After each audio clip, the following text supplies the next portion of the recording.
जी बेटा। और जो विटामिन B6 है, विटामिन B6 का साइंटिफिक नेम क्या है? This is vitamin B6, this one. और it is scientifically it is pyridoxine. और जो विटामिन B6 है उसको एंटी डर्मेटिस फैक्टर भी बोला जाता है। It is anti dermatitis factor, ये लिख लेना, इसके अंदर इंक्लूड नहीं है विटामिन B6 का, ठीक है। Pyridoxine is anti dermatitis factor. आगे थोड़ा सा देखना, इसकी अगर डेफिशिएंसी है तो इसकी वजह से स्किन की प्रॉब्लम ज्यादा रहती है। क्लियर? ओके। इसको जो डिस्कवर किया था, गायोर्गी ने इसको डिस्कवर किया था। और जो विटामिन B6 है वो हमारी बॉडी के अंदर पेंटोज फोस्फेट पाथवे के लिए बहुत ज़रूरी होता है। डर्मेटिस पैरालिसिस भी हो जाता है, जैसे आपको यहाँ दिख रहा है विटामिन B6 का क्या दे रखा है, स्किन लीजन दे रखे हैं, है ना। और CNS डिसऑर्डर दे रखे हैं, कन्वर्जन, चक्कर आना, दौरे आना जो होता है वो, ठीक है। ये आगे भी दे रखा है, इसका फंक्शन क्या है, part of the coenzyme pyridoxal phosphate required in the formation of amino acid and glycogen synthesis. जब आप थोड़ा सा आगे डेप्थ में जाओगे बायोलॉजी के तो आपको पता चलेगा इसके अंदर। क्लियर? ओके। अब हम चलते हैं नेक्स्ट विटामिन B9 के ऊपर। And this vitamin B9 is folic acid. Okay. और इस फॉलिक एसिड का नाम क्या है? इट इज ऑल्सो फोलासिन या विटामिन M भी बोल जाता है। ओके भाई, मैं एक बार फिर कह देती हूँ कि जो फोलिक एसिड है, कई कई बुक्स में इसको एंटी एनीमिक फैक्टर भी बोला जाता है, क्योंकि इसकी प्रॉब्लम जो है वो क्या कॉज कर देती है, मैक्रोसिस्टिक अनीमिया। इट इज, क्या साइंटिफिक नेम है इसका? It is anti anaemic factor. और अगर ये नहीं है तो क्या हो जाएगा, आरबीसी जो है वो मैच्योर नहीं होंगी and it lead to the anaemia. कौन से वाला anaemia? Macrocystic anaemia. Macrocystic anaemia क्या होता है भाई? जिसके अंदर हमारी आरबीसी जो है उसकी ग्रोथ को प्रॉपरली कंट्रोल नहीं होती, जिसकी वजह से प्रॉपर ग्रोथ न होने की वजह से वो बड़े साइज की हो जाती हैं, उनका न्यूक्लियस डिजनरेट नहीं होता है नॉर्मल सेल की तरह, वो बड़े साइज की ले जाती है, ठीक है। और फंक्शन क्या है इसका? Part of the coenzyme in the nucleic acid purine and pyrimidine synthesis में। ये प्यूरिन एंड पायरिमिडिन क्या है? अगर ये हम बताएं आपको, प्यूरिन एंड पायरिमिडिन बेसिकली हमारे डीएनए के अंदर बेस पेयर होते हैं, और उन बेस पेयर को एक मिनट में सारा ही लिस्ट कर देती हूँ।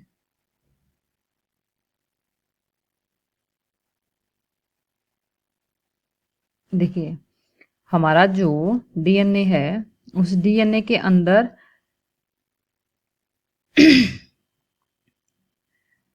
प्यूरिन एंड पिरिमिड होते हैं, एडेनिन,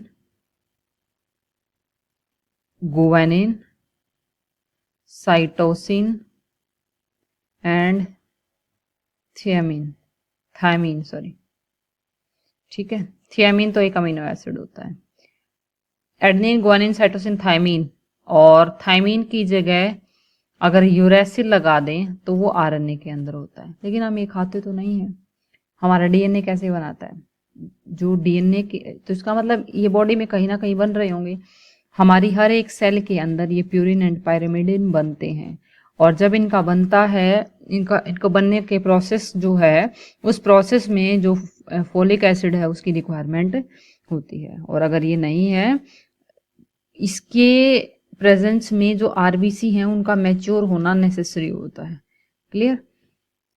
ओके। उसके बाद में लास्ट हम चलते हैं विटामिन B12 पे।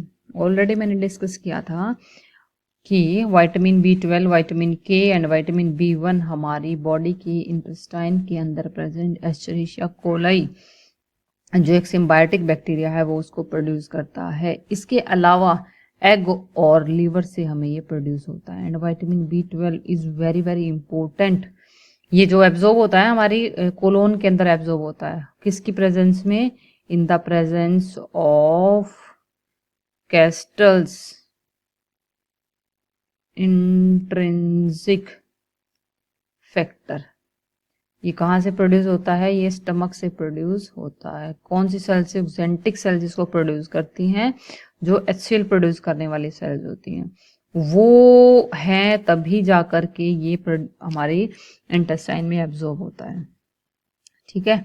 और अगर इसकी प्रॉब्लम, ये भी हमारे RBC के मैचुरेशन में हेल्प करता है, और अगर ये नहीं है तो इसकी वजह से परनीशियस एनीमिया डिजीज हो जाएगी। ठीक है। मैं एक बार बता रही हूँ बेटा आपको कि मैं आपके लिए टाइप जो सभी के सभी टाइप्स ऑफ एनीमिया होते हैं उनके ऊपर एक वीडियो बनाऊंगी। क्लियर? तो विटामिन B12 जो है उसकी अगर नहीं है तो क्या प्रॉब्लम हो जाएगी? Large and immature RBC, nucleated RBC without haemoglobin. ठीक है। तो इसका मतलब कि RBC का प्रॉपर मैचुरेशन में बहुत सारी स्टेप्स होती हैं, और उन बहुत सारे स्टेप्स में ही जैसे कि फॉलिक एसिड है, जैसे कि विटामिन B12 है, ये ज़रूरी होते हैं। और इसका नॉर्मल काम क्या होता है? Coenzyme for the nucleic acid synthesis, जैसे कि विटामिन B9 फंक्शन कर रहा था, सेम ऐसे ही इसके फंक्शन होते हैं। क्लियर? ओके। अब हम आते हैं विटामिन C के ऊपर। और जो विटामिन C है, C for citrus, C for acid, दो चीज याद रखना। एसिडिक इन नेचर होता है, एस्कॉर्बिक एसिड इसका साइंटिफिक नेम है। सिट्रस फ्रूट से हमें ये मिलता है, और proper growth of our gums and इनके लिए ज़रूरी होता है। और ये बहुत ध्यान से पढ़ना, विटामिन C की डेफिशिएंसी की वजह से स्कर्वी हो जाता है। ओके। तो क्या है? ब्लीडिंग गम्स इसकी मेन सिम्टम है, loose teeth, anaemia and painful swollen joints वगैरह इसमें प्रॉब्लम होती है। Play an important role in collagen formation. आपने बहुत सारी क्रीम्स देखी होंगी, और उन क्रीम्स में क्या देखा होगा कि कंटेनिंग विटामिन C। ऐसा क्यों? क्योंकि विटामिन C जो है ये हमारी बॉडी के अंदर जो स्किन होती है उसको टाइट रखने के लिए कोलेजन फाइबर की ज़रूरत होती है, और उस कोलेजन फाइबर को बनाने के लिए विटामिन C ज़रूरी होता है। और वो फाइबर क्या है? कोलेजन फाइबर होते हैं। एज के हिसाब से कोलेजन फाइबर ब्रेक हो जाते हैं, जिसकी वजह से स्किन लूजनिंग हो जाती है, स्किन लटक भी जाती है। ओके। इसके अलावा ये एंटीऑक्सीडेंट की तरह भी ये काम करता है, वेरी वेरी इंपॉर्टेंट, मैंने स्टार्टिंग में बता दिया था आपको। इसके अलावा विटामिन A भी बताया, एरिथ्रोपोइसिस में, RBC फॉर्मेशन में भी ये हेल्प करता है, और absorption of calcium and iron में भी ये हेल्प करता है। कौन? Vitamin C। विटामिन D क्या है? विटामिन D का आते ही आपका ये ध्यान रहना चाहिए, vitamin D for calcium, vitamin D for sunlight. ऐसा क्यों? क्योंकि विटामिन D की जो प्रेजेंस है वो कैल्शियम एब्जॉर्प्शन के लिए ज़रूरी है, और विटामिन D के लिए सनलाइट ज़रूरी है। प्रोसेस क्या रहता है भाई? प्रोसेस ये रहता है कि सपोज हमारी स्किन के अंदर प्रेजेंट होती हैं मेलानोसाइट सेल्स, और ये मेलानोसाइट सेल्स के ऊपर जब UV रेज गिरती हैं तो इनके अंदर से कोई ए पिगमेंट प्रोड्यूस होता है। इनका पूरा पाथवे होता है, वो बड़ी क्लासेस में आता है। और ये जो ए पिगमेंट है, अब ये ब्लड में चला जाता है यहाँ से, और ब्लड में सर्कुलेट होते हुए ये लीवर में जाता है, और इस प्रोसेस में लीवर में जाके इसकी 25 टाइम हाइड्रोक्सिलेशन प्रोसेस होता है, 25 टाइम। और उसके बाद में ये जो प्रोडक्ट बना है B, इसको मिला दिया जाता है, लीवर मिला देता है इसको कोलेस्ट्रोल के साथ, और कोलेस्ट्रोल के साथ मिलने के बाद में ये बन जाता है विटामिन D में। ये विटामिन D यहाँ से ब्लड में अगेन, और फिर हमारे ब्लड के अंदर अगर विटामिन D है तो ही हमारे डिओडिनम से कैल्शियम का एब्जॉर्प्शन पॉसिबल है, और अगर विटामिन D नहीं है तो कैल्शियम का absorption from the duodenum impossible हो जाता है। क्लियर? तो विटामिन D जो है it is calciferol that is formed in the presence of sunlight. इसके अलावा बेटा ये कहने की बात होती है कि this Horlicks contain vitamin D, this Horlicks contain this, तो होता नहीं ऐसा कुछ। विटामिन D हमारे, और ये अगर आपको एक क्वेश्चन है कि UV रेज तो हार्मफुल होते हैं, लेकिन मैडम ने तो इसको विटामिन D के लिए रिस्पॉन्सिबल बता दिया। तो आप बड़ी क्लासेस में देखोगे UV रेज 3 टाइप की होती है, UVA, UVB and UVC। Okay तो इसमें जो माइल्ड यूवी रेज होती हैं विटामिन यूवी बी वाली, वही जो अगर आप कहो कि वो किस टाइम होती हैं, जब सनराइज का टाइम होता है और जब सनसेट का टाइम होता है।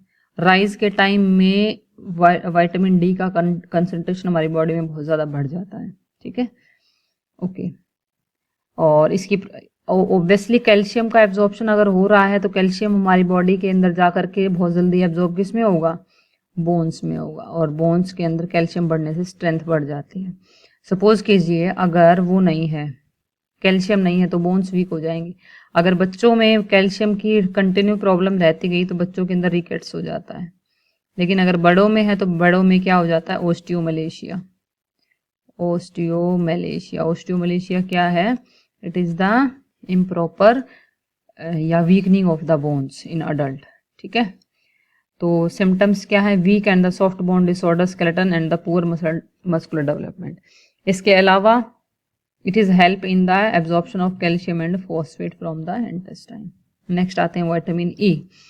जैसे ही विटामिन ई का नाम आए तो आपके ये पॉइंट आ जाना चाहिए कि vitamin E is for sterility.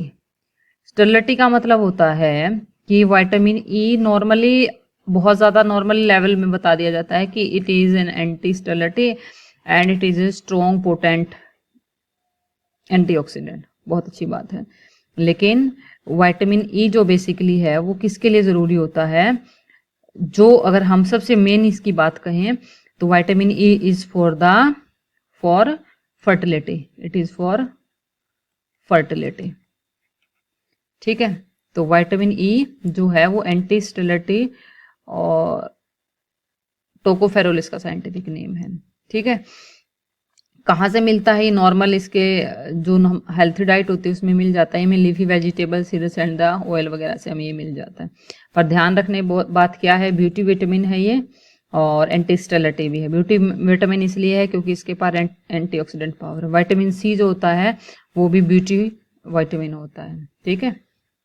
Okay same यही मैक्रोसिस्टिक एनीमिया मस्कुलर डिस्ट्रोफी होती है। मस्कुलर डिस्ट्रोफी क्या होती है कि हमारी मसल्स के अंदर एक डिस्ट्रोफिन प्रोटीन होती है, dystrophin, and this dystrophin protein जो है it is necessary for the muscular contraction. Dystrophin gene सबसे बड़ी लार्जेस्ट जीन होती है, dystrophin gene, PHIN, dystrophin gene.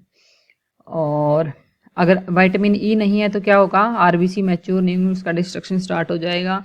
Skin के अंदर एंटीऑक्सीडेंट्स बहुत ज़्यादा बढ़ते हैं जिसकी वजह से स्किन के अंदर एजिंग बहुत जल्दी होती है। एंटीऑक्सीडेंट है और ये किसमें प्ले करता है, हमारे इलेक्ट्रॉन ट्रांसपोर्ट चेन के अंदर मेन रोल प्ले करता है। सिलीनियम मेटाबॉलिज्म में एक इंपॉर्टेंट पॉइंट इसका जो पूछने लायक है वो है सिलीनियम मेटाबॉलिज्म। नेक्स्ट आता है रेटिनॉल, और रेटिनॉल क्या है, vitamin A, it is necessary for the eyes, क्योंकि विटामिन ए जो है वो विटामिन ए कहाँ से मिलता है हमें, येलो ग्रीन वेजिटेबल्स जो होते हैं, जैसे कैरेट है, कैरेट में क्या होगा, कैरोटीन होता है। जैसे हम खाते हैं हमारा लीवर उसको किस में कन्वर्ट कर देता है, रेटिनॉल के अंदर, और रेटिनॉल हमारी आईज के अंदर जा करके क्या बनाता है, पिगमेंट बनाता है, ठीक है। इसकी प्रॉब्लम है तो क्या हो जाएगा, नाइट ब्लाइंडनेस या जीरोप्थेल्मिया। ओके जीरोप्थेल्मिया होता है आई ड्राइनेस, ठीक है। इसकी वजह से स्केलेटनाइजेशन ऑफ स्किन हार्ड होना स्टार्ट हो जाती है। ओके नेक्स्ट आते हैं विटामिन के ऊपर, और विटामिन के का फाइलोक्विनोन साइंटिफिक नेम है, और ये इंटेस्टिनल बैक्टीरिया और लीफी वेजिटेबल से भी हमें मिलता है। It is platelet factor which is required for the proper blood clotting, ठीक है। और ये ध्यान दीजिएगा बहुत इंपॉर्टेंट, इंटेस्टिनल बैक्टीरिया से हमें ये मिलता है। विटामिन एच क्या है, बायोटिन, ये बहुत लेटेस्ट डिस्कवर्ड है और ये स्किन की प्रॉपर ग्रोथ के लिए भी हमें ज़रूरी होता है, ठीक है। एक विटामिन B17 भी आया है जो नॉर्मल बुक्स में अभी तक नहीं आया है, वो क्या बताया था, एंटी कैंसरस प्रॉपर्टी बताई थी, and it is act as a coenzyme in the fatty acid synthesis, ठीक है भाई। चलो बेटा, तो मैं इसके बाद में एक और वीडियो बनाऊंगी जो एनीमिया के ऊपर था, तब तक इस वीडियो को थोड़ा सा अच्छे से फोकस कीजिएगा। Thank you.